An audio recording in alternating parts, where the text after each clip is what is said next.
Маңғыстау облысы табиғи ресурстар және табиғат пайдалануды реттеу басқармасы аймақтың негізгі экологиялық даму бағыттарын жүзеге асыруға және қоршаған ортаны қорғау саласында мемлекеттік басқару функцияларын орындауға бағытталған.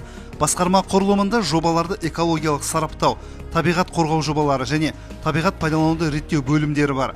Сондай-ақ бейнеу ормандар және жануарлар дүниесін қорғау жөніндегі, сам ормандар және жануарлар дүниесін қорғау жөніндегі және Қызылсай мемлекеттік өңірлік табиғи паркі коммуналдық мемлекеттік кәсіпорынның жұмыстарына жетекшілік етеді. Орман саясаты және оны іске асыру, ерекше қорғалатын табиғи аумақтар, жануарлар әлемі, су қорын және қоршаған ортаны қорғау міндеті тұр. Басқарманың құрылғанына биыл 20 жыл толып отыр. Өткен жылдарға көз жүгіртсек, басқарманың ең алғашқы басшысы 2002-2006 жылдар аралығында Әбуов Қадырбек Әбуұлы болды. 2006-2009 жылдар аралығында Бисенов Бақыт Айдарханұлы басқармаға жетекшілік етті.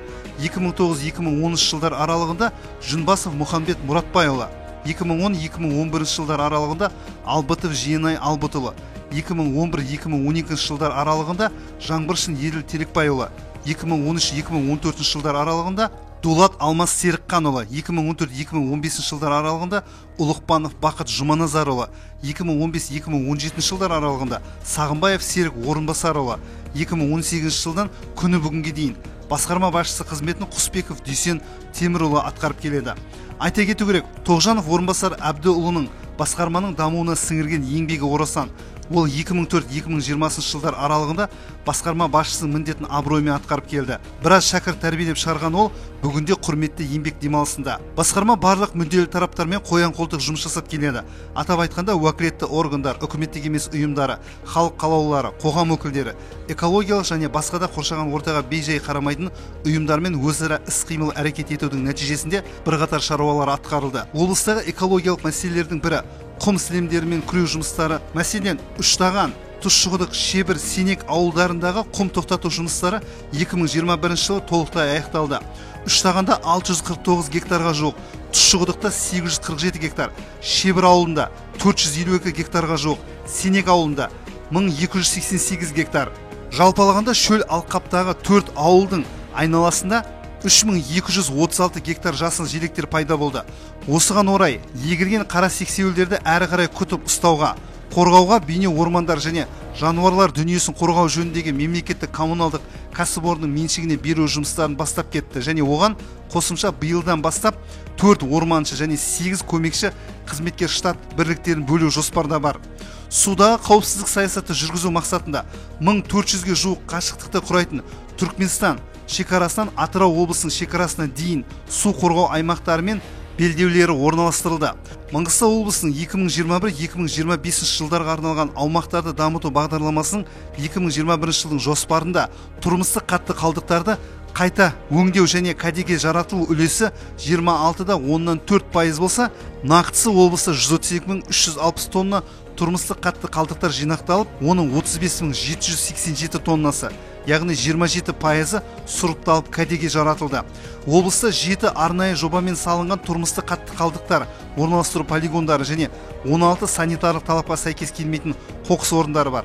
Алдағы уақытта өңірде 12300 дана контейнер, 17 көлік құралын сатып алу, сонымен қатар Боранқол, Жыңғылды, Ақшұқыр және Сайын Шапағатов ауылдарына тұрмыстық қатты қалдықтарды көму полигондарын салу көзделген. Өңірдегі тағы бір экологиялық проблеманың бірі Қошқарата қалдық қоймасын қалпына келтіру жұмыстары. Экологиялық аймақта шамамен 372 мың адам тұрады. Жалпы қалдықтардың ауданы 6600 гектарды құрайды. Белсенділігі 11-де 240 мың кюри болатын 52 миллион тонна әлсіз радиоактивтік қалдықтар топырақ бетінде орналасуына байланысты өңірдің басты экологиялық мәселесіне айналды. Қалдық қоймасының химиялық, радиациялық әсерінің зерттелуі мемлекеттік тапсырысқа сәйкес қалдық қоймасын 2002-2011 жылдары бірнеше шетелдік және отандық ғылыми зерттеу институттары мен орталықтары Қошқарата қалдық қоймасының радиоактивті және уытты қалдықтарының шаңдану дәрежесін бағалау бойынша 2003-2007 жылдар аралығында Қазақстан Республикасы ұлттық ядролық орталығының ядролық физика институты, оның ішінде аталған институттың Қошқарата қалдық қоймасындағы радиологиялық зерттеу туралы есебі 2006 жылы Экосервис жауапкершілігі шектеулі серіктестігі, 2007 жылы Волков геология акционерлік қоғамы ғылыми зерттеу және мониторинг жұмыстарын өткізді және 2010-2011 жылдары осы тақырып бойынша Волков геология акционерлік қоғамы жұмыстарын жалғастырды. Барлық ғылыми зерттеу мекемелері рекультивация жасауды ұсынды. 2007 жылдың желтоқсаннан 2009 жылдың тамызына дейінгі радиологиялық зерттеулерге негізделген радиациялық қауіпті қалдықтар үйіндісіндегі 2 учаске рекультивацияланды. Бұл радиологиялық жағдайдың қандай да бір дәрежеде жақсаруына ықпал етті.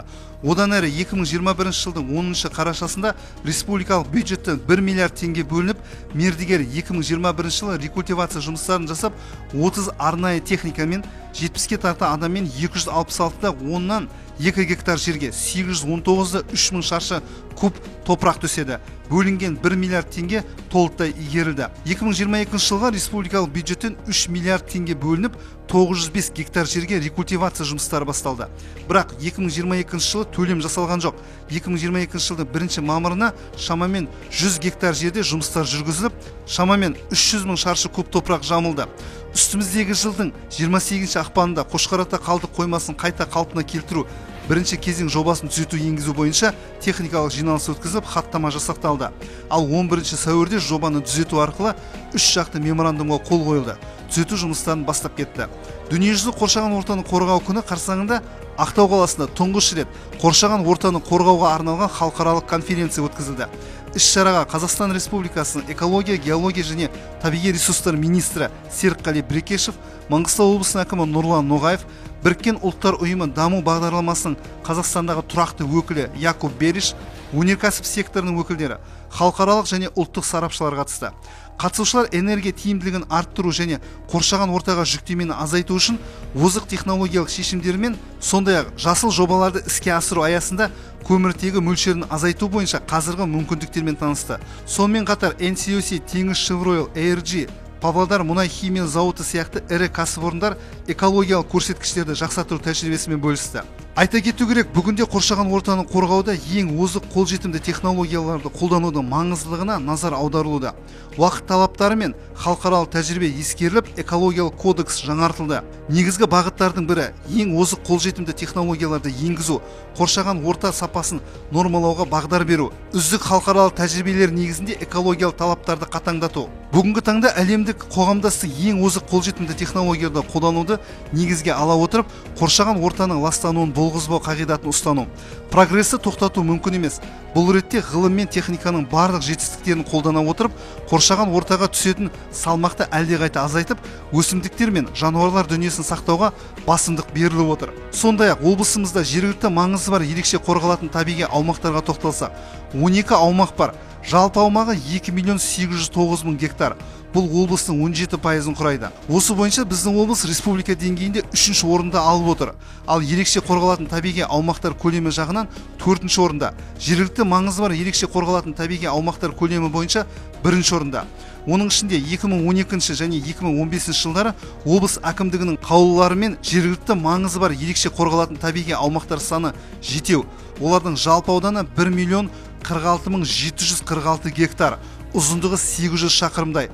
Түркменстан шекарасынан Атырау облысының шекарасына дейін созылып жатқан үстірт қыратының шыңдарын және Бозашы түбегінің шығысын қамтиды. Олар басқармаға қарасы Қызылсай мемлекеттік өңірлік табиғи паркі коммуналдық мемлекеттік мекемесіне бекітілген. Олардың 6-ы заңды мәртебесі жоқ кешенді қаумалдар. Біреуі заңды тұлға Қызылсай мемлекеттік өңірлік табиғи паркі мемлекеттік коммуналдық мекемесі. Өңірдегі жануарлар саны жылдан жылға өсіп келеді. Табиғат бұл адамзат қоғамының өмір сүру және іс-әрекетінің қайнар көзі. Өнім өндіру және өмірлік қажеттіліктерін қанағаттандыру процесінде адамзат табиғи ресурстарының әртүрлі түрлерін пайдаланады. Табиғат пен қоғамның әрекет ету мәселелерінің ішінде жалпы адамзатқа неғұрлым маңызды міндеттер қоршаған ортаны жақсы жағдайда сақтау қоғамның бірте-бірте көбейіп келе жатқан қажеттіліктерін әртүрлі табиғи ресурстармен қамтамасыз ету болып табылады. Осы шаруалардың басы қасында жүрген Маңғыстау облысы табиғи ресурстар және табиғат пайдалануды реттеу басқармасының 20 жылдық мерейтойы құтты болсын.